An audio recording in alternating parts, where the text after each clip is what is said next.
اعوذ باللہ من الشیطان الرجیم بسم اللہ الرحمن الرحیم ایاک نعبد و ایاک نستعین۔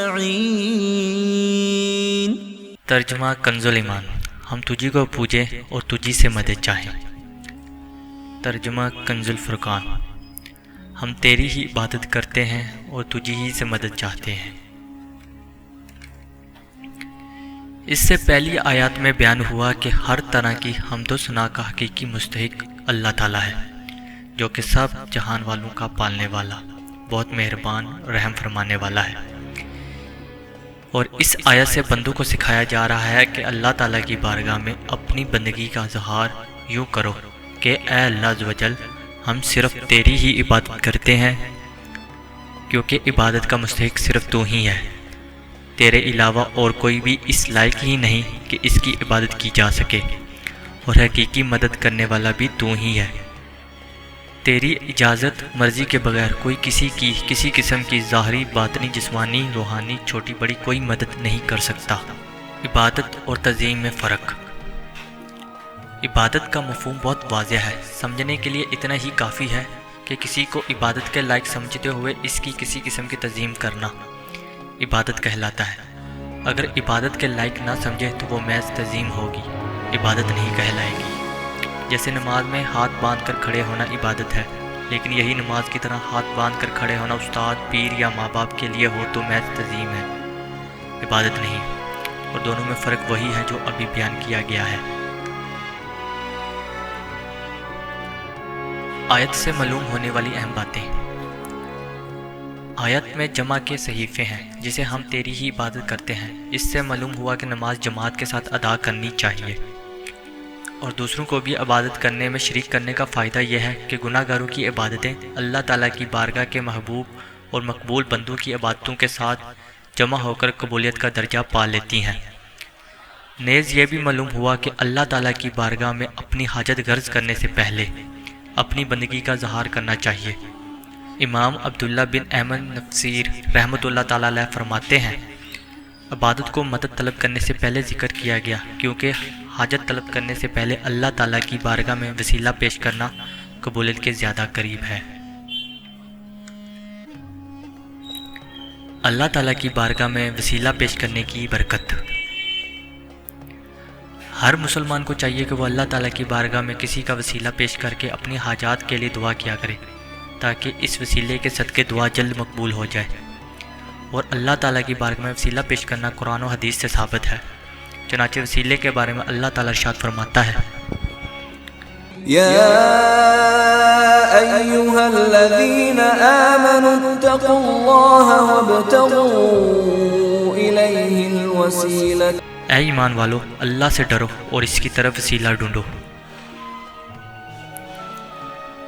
اور سنن ابن ماجہ میں ہے کہ ایک نبینا صحابی بارگاہ رسالت صلی اللہ علیہ وآلہ وسلم میں حاضر ہو کر دعا کے طالب ہوئے، تو آپ صلی اللہ علیہ وآلہ وسلم نے انہیں اس طرح دعا مانگنے کا حکم دیا، اللہم انی اسألک وتوجہ الیک بحمد نبی الرحمت یا محمد انی قد توجہت بک الى ربی فی حاجتی هذه لتقضى اللہم فشفعہ فی۔ اے اللہ عز و جل، تجھ سے سوال کرتا ہوں، تیری طرف نبی رحمت حضرت محمد مصطفیٰ صلی اللہ علیہ وآلہ وسلم کے ساتھ متوجہ ہوتا ہوں۔ اے محمد مصطفیٰ صلی اللہ علیہ وآلہ وسلم، میں نے آپ صلی اللہ علیہ وآلہ وسلم کے وسیلے سے اپنے رب عز و جل کی طرف اپنی اس حاجت میں توجہ کی تاکہ میری حاجت پوری کر دی جائے۔ اے اللہ عز و جل، پس تو میرے لیے حضور صلی اللہ علیہ وآلہ وسلم کی شفاعت قبول فرما۔ حدیث پاک میں مرکوز لفظ یا محمد سے متعلق ضروری وضاحت۔ اعلیٰ حضرت امام احمد رضا خان رحمۃ اللہ تعالیٰ علیہ فرماتے ہیں، علماء تصریف فرماتے ہیں، حضور اقدس صلی اللہ علیہ وآلہ وسلم کو نام لے کر ندا کرنی حرام ہے، اور یہ بات واقعی ہی محل انصاف ہے۔ جسے اس کا مالک مولا تبارک تعالیٰ نام لے کر نہ پکارے تو غلام کی کیا مجال کہ وہ راہ ادب سے تجاوز کرے۔ بلکہ زین الدین مرواگی وغیرہ متقین نے فرمایا، اگر یہ لفظ کسی دعا میں ورد ہو جو خود نبی صلی اللہ علیہ وآلہ وسلم نے تعلیم فرمائی ہو، جیسے دعائے یا محمد انی توجہت بک الی ربی، تاہم اس کی جگہ یا رسول اللہ یا نبی اللہ کہنا چاہیے۔ حالانکہ الفاظ دعا میں حد الوسیع تغیر نہیں کی جاتی۔ یہ مسئلہ مہم یعنی اہم ترین مسئلہ جس سے اکثر اہل زمانہ غافل ہیں، واجب اللفظ ہے۔ اس آیت میں بیان کیا گیا کہ مدد طلب کرنا خواہ واسطے کے ساتھ ہو یا واسطے کے بغیر ہو، ہر طرح سے اللہ تعالیٰ کے ساتھ خاص ہے۔ اللہ تعالیٰ کی ذات ہی ایسی ہے جس سے حقیقی طور پر مدد طلب کی جائے۔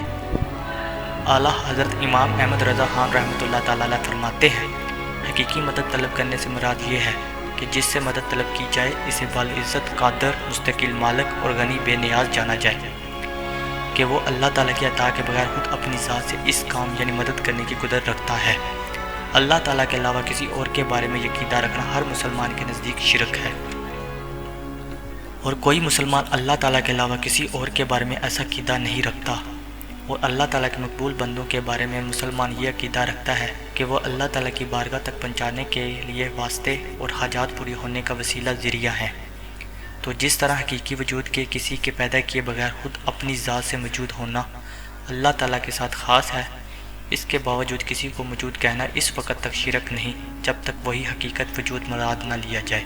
اور یوں ہی حقیقی علم کہ کسی کی عطا کے بغیر خود اپنی ذات سے ہو، اور حقیقی تعلیم کہ کسی چیز کی محتاجی کے بغیر بجائے خود کسی کو سکھانا اللہ تعالیٰ کے ساتھ خاص ہے۔ اس کے باوجود دوسرے کو عالم کہنا یا اس سے علم طلب کرنا اس وقت تک شرک نہیں ہو سکتا جب تک وہی اصل معنی مقصود نہ ہو۔ تو اس طرح کسی سے مدد طلب کرنے کا معاملہ ہے کہ اس سے حقیقی معنی اللہ تعالیٰ کے ساتھ خاص ہے، اور وسیلہ اور واسطے کے معنی میں اللہ تعالیٰ کے علاوہ کے لیے ثابت ہے اور حق ہے، بلکہ یہ معنی تو غیر خدا ہی کے لیے خاص ہے، کیونکہ اللہ تعالیٰ وسیلہ اور واسطہ بننے سے پاک ہے۔ اس سے اوپر کون ہے کہ یہ اس کی طرف وسیلہ ہوگا؟ اس کے سوا حقیقی حاجت روا کون ہے کہ بیچ میں واسطہ بنے گا؟ بد مذہبیوں کی طرف سے ہونے والے ایک اعتراض ذکر کر کے اس کے جواب میں فرماتے ہیں، یہ نہیں ہو سکتا خدا اسے توسل کر کے اسے کسی کے یہاں وسیلہ ذریعہ بنایا جائے۔ اس وسیلے بننے کو ہم اولیاء کرام سے مانگتے ہیں، وہ دربار الہی میں ہمارا وسیلہ ذریعہ اور قضاء حاجات کا واسطہ ہو جائے۔ اس بے وقوفی کے سوال کا جواب اللہ تعالیٰ نے اس آیت کریمہ میں دیا ہے۔ وَلَوْ أَنَّهُمْ إِذْ ظَلَمُوا أَنفُسَهُمْ جَاءُوكَ فَاسْتَغْفَرُوا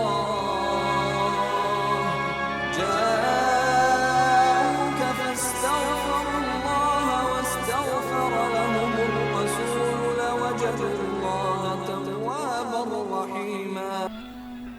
اور جب وہ اپنی جانوں پر ظلم یعنی گناہ کر کے تیرے پاس حاضر ہوں اور اللہ سے معافی چاہیں اور معافی مانگے ان کے لیے رسول، تو بے شک اللہ کو توبہ قبول کرنے والا مہربان پائیں گے۔ کیا اللہ تعالیٰ اپنے آپ نہیں بخش سکتا تھا؟ تو پھر کیوں یہ فرمایا کہ اے نبی تیرے پاس حاضر ہوں اور تو اللہ سے ان کی بخشش چاہے تو یہ دولت نعمت پائیں؟ یہی ہمارا مطلب ہے جو قرآن کی آیت صاف فرما رہی ہے۔ اللہ تعالیٰ کی عطا سے بندوں کا مدد کرنا اللہ تعالیٰ ہی کا مدد کرنا ہوتا ہے۔ یاد رہے اللہ تعالیٰ اپنے بندوں کو دوسروں کی مدد کرنے کا اختیار دیتا ہے، اور اس اختیار کی بنا پر ان بندوں کا مدد کرنا اللہ تعالیٰ ہی کی مدد کرنا ہوتا ہے۔ جیسے غزوہ بدر میں فرشتوں نے آ کر صحابہ کرام رضی اللہ تعالیٰ عنہ کی مدد کی، لیکن اللہ تعالیٰ نے ارشاد فرمایا وَلَقَدْ نَصَرَكُمُ اللَّهُ بِبَدْرٍ وَأَنْتُمْ أَذِلَّةٌ، بے شک اللہ نے تمہاری مدد کی جب تم بالکل بے سر و سامان تھے۔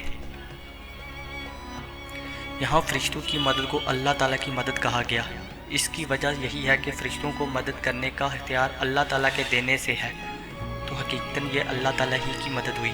یہی معاملہ انبیاء کرام علیہم الصلاۃ والسلام اور اولیاء کرام کا ہے کہ وہ اللہ عز و جل کی عطا سے مدد کرتے ہیں، اور حقیقتاً وہ مدد اللہ تعالیٰ کی ہوتی ہے، جسے حضرت سلیمان علیہ الصلاۃ والسلام نے اپنے وزیر حضرت آصف بن برحیان رضی اللہ تعالیٰ عنہ سے تحت لانے کا فرمایا، اور انہوں نے پلک جھپکنے میں تحت حاضر کر دیا۔